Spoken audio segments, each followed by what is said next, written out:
मैं किसी का भी प्रवक्ता बनूं, मैं हिट विकेट हो जाऊं, रन बिटवीन द विकेट हो जाऊं, आप तो शाहजहां के प्रवक्ता बने भाई।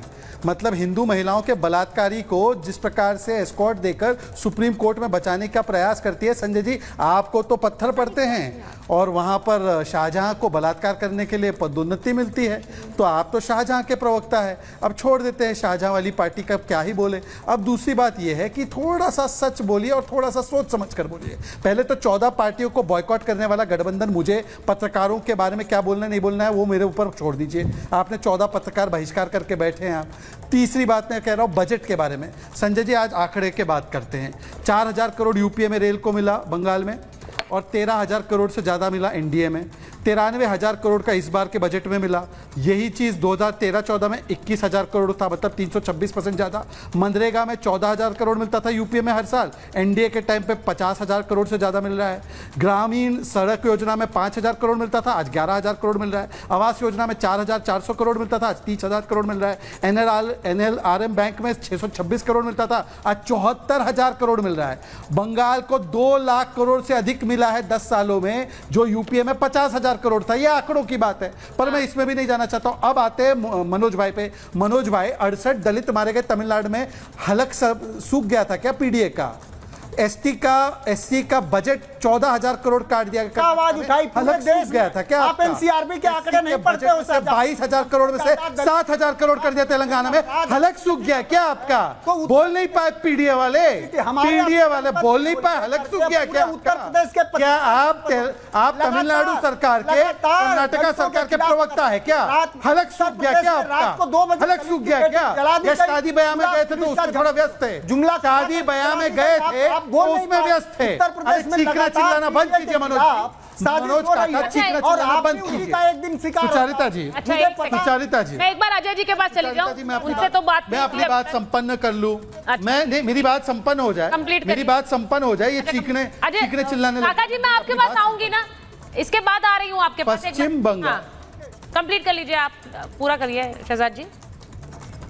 एक बात ही कह रहा हूं, यदि अधीर रंजन चौधरी, देखिए एक साथ आए क्यों? तानाशाही से लड़ना है, संविधान बचाना है। जय संविधान करते हुए नाचते हैं सब जगह। आज जय संविधान नहीं हो रहा है बंगाल में, ये उनके प्रदेश अध्यक्ष ने कहा है। वरुण जी जिस पार्टी में अपनी आस्था रखते हैं उसके प्रदेश अध्यक्ष ने, सोनिया गांधी द्वारा चुने गए अध्यक्ष ने, खड़गे जी द्वारा चुने गए अध्यक्ष ने कहा है। मैं उनका प्रवक्ता बन गया और आपके लिए वो क्या बन गए? क्या बोला? अभी तंबाकू खाता है। मतलब सोचिए कि खड़गे जी द्वारा नियुक्त एक प्रदेश अध्यक्ष को तंबाकू खाता है ये कहा गया और वरुण पुरोहित कुछ नहीं बोल रहे। ये खड़गे जी का अपमान किया है। संजय सरकार ने यह कहा है कि खड़गे जी तंबाकू लेने वाला, जो बीजेपी से तंबाकू लेता है, उसको अध्यक्ष बनाया है। ये बात है। अब मैं एक बार अजय जी के पास जा रही हूँ। अजय जी, एक बात बताइए, ये जो पूरा नीति आयोग की बैठक है ये किस लिए होती है? मैं इसलिए पूछ रही हूँ आपसे क्योंकि हमारे दर्शकों को भी समझना चाहिए। एक बहिष्कार किया गया विपक्ष द्वारा, अब विपक्ष बहिष्कार कर रहा है इसका, बजट के बाद बजट का भी बहिष्कार कर रहा है। वो कह रहे हैं कि अगर बजट नहीं देंगे तो हम बहिष्कार ही करेंगे। देखिए, ये पूरी बहस आपने नीति आयोग और संविधान पर, लेकिन जो ब्लॉक के प्रवक्ता हैं उन्होंने इस विषय पे बात ही नहीं। और जहां तक ममता दीदी की बात है, वो सूट को पूछे छलनी से कि बताओ तुझको कितने खेद हैं? तानाशाही और न बोलने का आरोप कौन लगा रहा है? ममता दीदी जब वो कलकत्ता से दिल्ली चली तो सबसे पहले विपक्षी पार्टियों ने वेस्ट बंगाल से उनसे पूछा कि आप नीति आयोग बंगाल का पक्ष रखने जा रही है। अभी हमारे संजय जी जनसंख्या गिना रहे थे, बंगाल करोड़ आदमियों की आवाज दीदी, तो क्या विपक्ष से कोई मीटिंग हुई क्या? उनसे पूछा क्या? वो अलग बायकॉट कर रहे थे वहां। दीदी जो है बेसिकली वो भारत विरोधी टूल है, वो पूरी तरह से लागू है, उसके हाथों में खेल रही है। वो तानाशाही की करती हैं। कल राज्यसभा में इस बात पे हंगामा हुआ। आप कहते हैं कि गवर्नर जो है वो काउंसिल ऑफ मिनिस्टर के हिसाब से अब राज्यों में नियुक्त होगा और शासन चलाएगा। तो कौन नहीं मान रहा है इस देश की अजय जी आपकी आवाज नहीं आ रही है, मैं वापस आती हूँ आपके पास, उनका ऑडियो ठीक करा लीजिए। मैं एक चीज ये सीधी सीधी पूछ रही हूँ कि अभी ममता बनर्जी जब दिल्ली आई हैं तो ऐसा लग रहा था कि वो एक तरह से प्रतिनिधित्व पूरे विपक्ष का कर रही हैं, क्योंकि उन्होंने जाने के बाद ये नहीं कहा कि मेरी आवाज बंद की है, उन्होंने कहा कि ये डिसरिस्पेक्ट है रीजनल पार्टीज की, यानी सारे विपक्ष की जो रीजनल पार्टीज है उनका अपमान है ये, उन्होंने ये कहा। लेकिन उन्होंने एक और बड़ी बात कही है, उन्होंने क्या कहा जरा आपको सुनवा देती हूं, क्योंकि ममता बनर्जी कह रही है ये जो सरकार केंद्र में है ये गिरने वाली है। जरा एक बार सुनिए ममता बनर्जी क्या कह रही है, उसके बाद वापस आ रही कि दिल्ली में जो गवर्नमेंट एजेंसी लगा के, इलेक्शन कमीशन को लगा के, डरा के जो गवर्नमेंट ले आया वो स्टेबल गवर्नमेंट नहीं है, कोई भी दिन हो जा सकता है।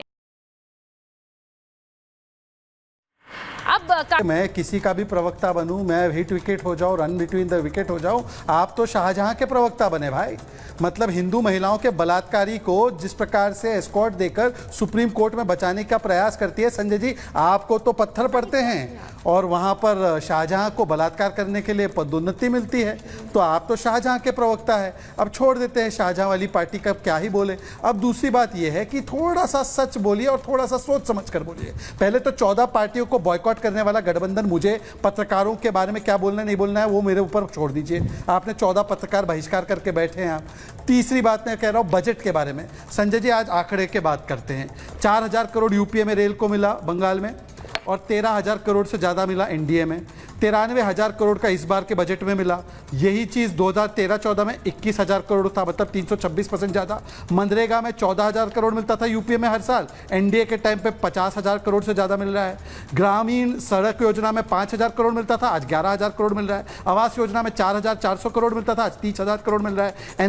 NLRM बैंक में 626 करोड़ मिलता था, आज 74,000 करोड़ मिल रहा है। बंगाल को 2 लाख करोड़ से अधिक मिला है 10 सालों में, जो यूपीए में 50,000 करोड़ था। ये आंकड़ों की बात है, पर मैं इसमें भी नहीं जाना चाहता हूं। अब आते हैं मनोज भाई पे। मनोज भाई, 68 दलित मारे गए तमिलनाडु में, हलक सूख गया था क्या पीडीए का? एससी का बजट 14,000 करोड़ काट दिया गया। आवाज उठाई पूरे देश गया था क्या? आप एनसीआरबी के आंकड़े नहीं पढ़ते हो सर। 22,000 करोड़ में से 7,000 करोड़ कर दिया तेलंगाना में। हलक सूख गया क्या आपका? बोल नहीं पाए पीडीए वाले, पीडीए वाले बोल नहीं पाए, हलक सूख गया क्या? उत्तर प्रदेश के क्या आप तमिलनाडु सरकार के, कर्नाटका सरकार के प्रवक्ता है क्या? हलक सूख गया क्या आपका? हलक सूख गया क्या? या शादी ब्याह में गए थे तो उसमें थोड़ा व्यस्त थे, शादी ब्याह में गए थे तो उसमें व्यस्त थे। अरे चीखना चिल्लाना बंद कीजिए मनोज काका, चीखना चिल्लाना बंद कीजिए। एक दिन सुचारिता जी, अच्छा, एक सेकंड। सुचारिता जी, मैं एक बार अजय जी के पास चली जाऊं, उनसे तो बात मैं अपनी बात संपन्न कर लूं। मैं नहीं, मेरी बात संपन्न हो जाए, मेरी बात संपन्न हो जाए। ये चीखने चिल्लाने काका जी, मैं आपके पास आऊंगी ना, इसके बाद आ रही हूँ आपके पास। पश्चिम बंगाल, कंप्लीट कर लीजिए, आप पूरा करिए शहजाद जी। एक बात ही कह रहा हूं, यदि अधीर रंजन चौधरी, देखिए एक साथ आए क्यों? तानाशाही से लड़ना है, संविधान बचाना है। जय संविधान करते हुए नाचते हैं सब जगह। आज जय संविधान नहीं हो रहा है बंगाल में, ये उनके प्रदेश अध्यक्ष ने कहा है। वरुण जी जिस पार्टी में अपनी आस्था रखते हैं उसके प्रदेश अध्यक्ष ने, सोनिया गांधी द्वारा चुने गए अध्यक्ष ने, खड़गे जी द्वारा चुने गए अध्यक्ष ने कहा है। मैं उनका प्रवक्ता बन गया, और आपके लिए वो क्या बन गए? क्या बोला? अभी तंबाकू खाता है। मतलब सोचिए कि खड़गे जी द्वारा नियुक्त एक प्रदेश अध्यक्ष को तंबाकू खाता है ये कहा गया, और वरुण पुरोहित कुछ नहीं बोल रहे। ये खड़गे जी का अपमान किया है। संजय सरकार ने यह कहा है कि खड़गे जी तंबाकू लेने वाला, जो बीजेपी से तंबाकू लेता है, उसको अध्यक्ष बनाए। ये बात है। अब मैं एक बार अजय जी के पास जा रही हूँ। अजय जी एक बात बताइए, ये जो पूरा नीति आयोग की बैठक है ये किस लिए होती है? मैं इसलिए पूछ रही हूँ आपसे क्योंकि हमारे दर्शकों को भी समझना चाहिए। एक बहिष्कार किया गया विपक्ष द्वारा, अब विपक्ष बहिष्कार कर रहा है इसका, बजट के बाद बजट का भी बहिष्कार कर रहा है। वो कह रहे हैं कि अगर बजट नहीं देंगे तो हम बहिष्कार ही करेंगे। देखिए, ये पूरी बहस आपने नीति आयोग और संविधान पर, लेकिन जो ब्लॉक के प्रवक्ता हैं उन्होंने इस विषय पे बात ही नहीं। और जहां तक ममता दीदी की बात है, वो सूट को पूछे छलनी से कि बताओ तुझको कितने खेद हैं? तानाशाही और न बोलने का आरोप कौन लगा रहा है? ममता दीदी। जब वो कलकत्ता से दिल्ली चली तो सबसे पहले विपक्षी पार्टियों ने वेस्ट बंगाल से उनसे पूछा कि आप नीति आयोग बंगाल का पक्ष रखने जा रही हैं। अभी हमारे संजय जी जनसंख्या गिना रहे थे, बंगाल के करोड़ आदमियों की आवाज दीदी, तो क्या विपक्ष से कोई मीटिंग हुई क्या? उनसे पूछा गया? वो अलग बायकॉट कर रहे थे वहां। दीदी जो है बेसिकली वो भारत विरोधी टूल है, वो पूरी तरह से लागू है, उसके हाथों में खेल रही है, वो तानाशाही की बात करती हैं।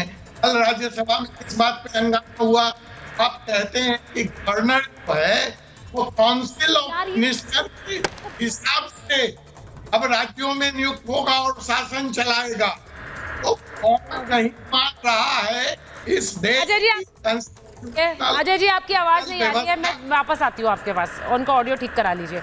मैं एक चीज ये सीधी सीधी पूछ रही हूँ कि अभी ममता बनर्जी जब दिल्ली आई हैं तो ऐसा लग रहा था कि वो एक तरह से प्रतिनिधित्व पूरे विपक्ष का कर रही हैं, क्योंकि उन्होंने जाने के बाद ये नहीं कहा कि मेरी आवाज बंद की है, उन्होंने कहा कि ये डिसरिस्पेक्ट है रीजनल पार्टीज की, यानी सारे विपक्ष की जो रीजनल पार्टीज हैं उनका अपमान है ये, उन्होंने ये कहा। लेकिन उन्होंने एक और बड़ी बात कही है, उन्होंने क्या कहा जरा आपको सुनवा देती हूं, क्योंकि ममता बनर्जी कह रही है ये जो सरकार केंद्र में है ये गिरने वाली है। जरा एक बार सुनिए ममता बनर्जी क्या कह रही है, उसके बाद वापस आ रही कि दिल्ली में जो गवर्नमेंट एजेंसी लगा के, इलेक्शन कमीशन को लगा के, डरा के जो गवर्नमेंट ले आया वो स्टेबल गवर्नमेंट नहीं है, कोई भी दिन हो जा सकता है। अब